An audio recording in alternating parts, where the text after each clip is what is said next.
Okay. Well, good morning and welcome to today's stock market update for Monday, November 22nd. The markets were a little erratic last week, so today we're going to take a look at what's happening and we'll discuss what to expect for this short Thanksgiving holiday trading week. Now, if this is your first time, hi there, my name is Mark Hodge. I've been trading for 24 years and I'm also head coach at Rockwell Trading. And every morning, Marcus and I sift through a mountain of newsletters and websites and reports. And then we take the most important news and go live here to share with you what you need to know as you head into your trading day. Now, if this is your first time, I know it can be a little overwhelming. So don't worry, we have a special video just for you that I will link to in the description. And that's a great place to get started. As you see this morning, Marcus is not here with me, but together we have helped thousands of traders, of regular people actually, understand how to trade these crazy markets and actually make money way beyond what a typical financial advisor would do. And I actually know a thing or two about that. So let's go ahead and let's jump into the charts here. Let me bring up the S&P. Here we go. And let's talk about what happened last week first. So last week the S&P was down just a little bit. So on Friday we closed slightly lower, down 0.1%, and the Dow down eighth of a percent. So the Dow really sliding last week, taking a little hit on Friday. But then the Nasdaq here. Look at this. NASDAQ making new records, finishing the week at 0.4%. So the NASDAQ strong last week, ending the week strong. If we go to a weekly chart, here we see with the weekly chart, we make a new weekly record. So new record highs for the NASDAQ. And if we look at the Dow finishing lower for the second consecutive week in a row. The S&P managed to hang on to some gains here. Actually, from a weekly perspective, it looks like we closed at a new weekly record, just barely, less than a quarter of a point there, higher compared to 2 weeks earlier. But finishing the week slightly positive was the S&P. The Nasdaq really a strong one last week, though, finishing at new records. So let's talk about news that can impact the markets this week. And one thing that traders are going to keep an eye on is the next Fed chair. And this is where President Joe Biden will make his nomination, or at least it's expected this week, for the next Federal Reserve chair. The current runners here, front runners, would be the current chairman, Jerome Powell. And Jerome Powell was at one point really just kind of a shoe-in for the job. People expected President Joe Biden to nominate him. He was a pick under President Trump, and it was expected that he was going to nominate Fed Chair Jerome Powell again. However, Governor Lael Brainard, I believe that's the way to pronounce the first name, is also considered a likely candidate. Now, Brainard actually, some are expecting that if Brainard gets nominated, that there will be a stance which the Fed will be a little more hesitant or more likely to raise rates and take some time raising rates. So it's expected that Fed Chair Jerome Powell will push for rates a little bit sooner. Now, the Fed members, they get to vote on rates anyway. So it's not just one person making that decision, but the Fed chair does kind of guide things here. So it will be interesting to see if that gets shaken up a little bit. A new Fed chair could definitely create some volatility in the markets.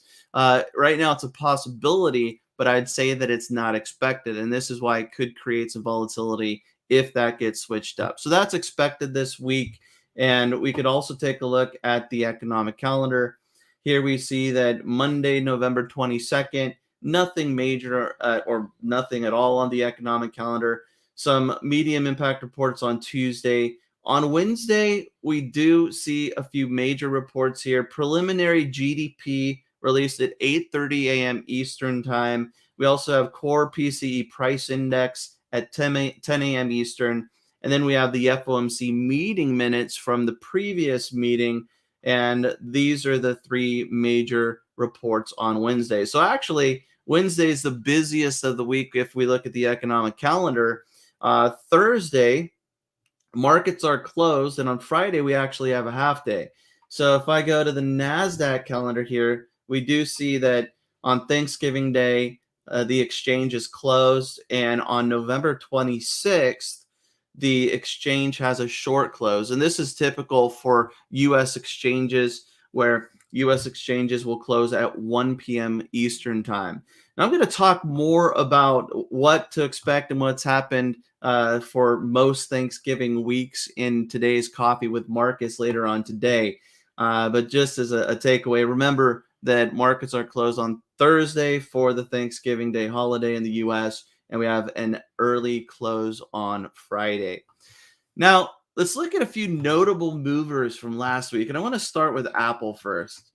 Look at Apple here. Apple, so let's go back to a daily chart. That was a weekly chart. Looked like a strong run on the weekly as well. But Apple continuing its run after making new records here in September and pulling back, then a small rally and going sideways, just back to back to back to back winning sessions. Apple closed Friday with a new record high at 160.55, up 1.7%. In pre-market, it looks like we're seeing an extension of that record. So it looks like Apple's set to open up 0.7% higher. Market cap now $2.634 trillion. So it looks like we're going to see another record for Apple, at least at the open. We'll see where it ends up today. But a real strong week for Apple last week, and it looks like it's continuing today. Apple up 7% last week. What a run for Apple. Let's go back to a daily chart and let's look at Tesla. Tesla, so after the news and the gimmick or the toying around that Elon Musk did with his tweet about selling shares, selling 10% of Tesla, and navigating through all of that. This was the Friday before the tweet, and then the Monday where the stock gapped lower, and then a pretty big sell off on Tuesday. A lot of indecision, but Tesla has finished higher for the last four trading sessions. On Friday, Tesla was up 3.7%. And this morning, Tesla up 2.6% pre-market. Now, some of this has to do with some news over the weekend. So Elon Musk, he said that the Model S Plaid could be launched in China by 2022. In a tweet, Musk said that the sedan could become available and that it would probably be around March. So Tesla seeing some movement to the upside this morning pre-market, and getting right back to where we were when that tweet over the weekend, a couple of weekends ago, where he asked Twitter followers if he should sell 10% of Tesla. And this kind of sparked this sell-off here. But right now, we're right back where we were trading that Monday, actually a little higher. A few others to take a look at here. Let's look at Moderna. So MRNA is the ticker. Moderna seeing a nice little comeback here, having a tough time, a couple of lower opens, and then earnings not favorable. But we see here that the last couple of sessions have been positive, 3 winning days in a row, and Moderna up another 2.4% pre-market. Now, last week's rally, we can see where we were for the week. Last week, up 14%. So, I mean, this is a volatile stock, but that's still a pretty big move for 1 week there. Up 2.3% pre-market as well. And Moderna getting a little boost after the FDA last week said that all U.S. adults were eligible for the booster shot last week. So this helped Moderna. A few other stocks getting a booster boost would be Pfizer, PFE. Pfizer last week also having a nice run up. A little bit of a reversal on Friday, down 1.2% after opening higher and making, I believe this would be record highs for Pfizer, and finishing Friday slightly lower. The week still up 2.2%. This morning, Pfizer up 0.7% pre-market. Let's look at another one, and this would be, oh gosh, why am I getting BNTX? There we go. I forgot there was an X at the end of that one. So BNTX was the ticker symbol. And this one, another big mover last week. We see up 21.5%. So huge move for BNTech last week. And if we look at Friday, we were up 5.7%. This morning, a little more of a continuation there, up 2.6% in pre-market trading. Now, a few movers this morning. Let's take a look at Rivian. Rivian, just a wild, wild run since it IPO'd. And look at this. I mean, here you have 5 consecutive winning days and then 2 losing days. Last Friday was kind of inconclusive, you could say, and just slightly higher compared to these big swings that we've seen. But 4.3% lower this morning. Now, this comes on news that Rivian and Ford, they've scratched plans on a joint effort to develop an electric vehicle together.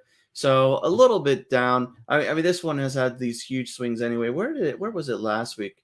Yeah, last week actually finishing 1% lower after trading as high as $180 a share, ending the week at 128.60. So just wild, wild movement for Rivian. What goes up fastly can come down fastly as well. Another one this morning making some movement, Blink charging. So Blink down 2.2%.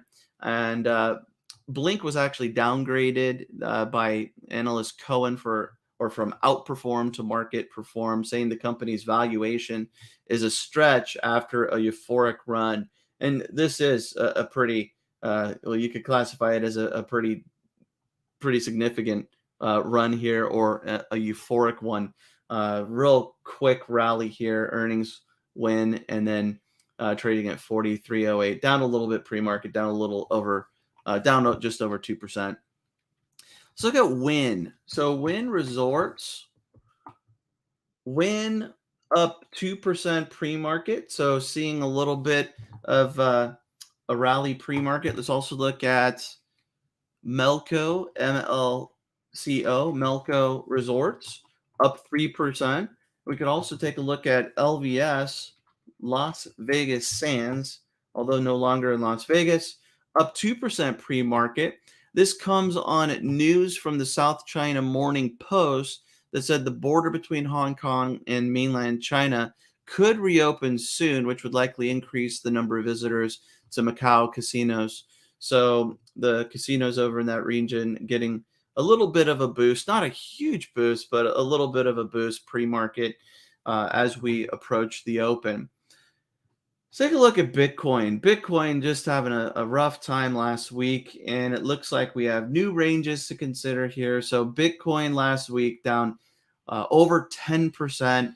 And if we look at the start, we see that Bitcoin did slide again, but is trading right around where we left off on Friday, maybe slightly lower, but below that 60,000 level. So 60,000 was holding a support. Last week, we dipped below it, actually saw a new low here out of these ranges, going back to levels we hadn't seen for about a month. But right now, just flat as we approach the open. Ethereum, a similar chart here, a little bit stronger to the upside and then a pullback rather than that sideways movement that we've seen in Bitcoin. But that 60,000 level, something still to watch, even though right now we've been staying below it. So heading into the open, we see futures are higher, up about 0.5% as we approach the open. So positive start to this short week, this short holiday week of trading. And we'll see if that can hold up. But historically, Thanksgiving weeks have been a decent week. Like I said, I'll mention that and talk about it in more detail in today's Coffee with Marcus at 2:30 Central Time. There's also some videos that you can access, below or above with this current video. And I hope you enjoyed this video. Like I said, our goal is to run through numerous sources in newsletters, news sites, and really provide information that helps you as a trader finding opportunities or hearing what's going on in the market and what to expect as we approach trading day. Future slightly higher. Let's see if that continues. So that's going to do it for today's stock market update. I hope you enjoyed it. If you did, give it a like. And until tomorrow, happy trading, everybody.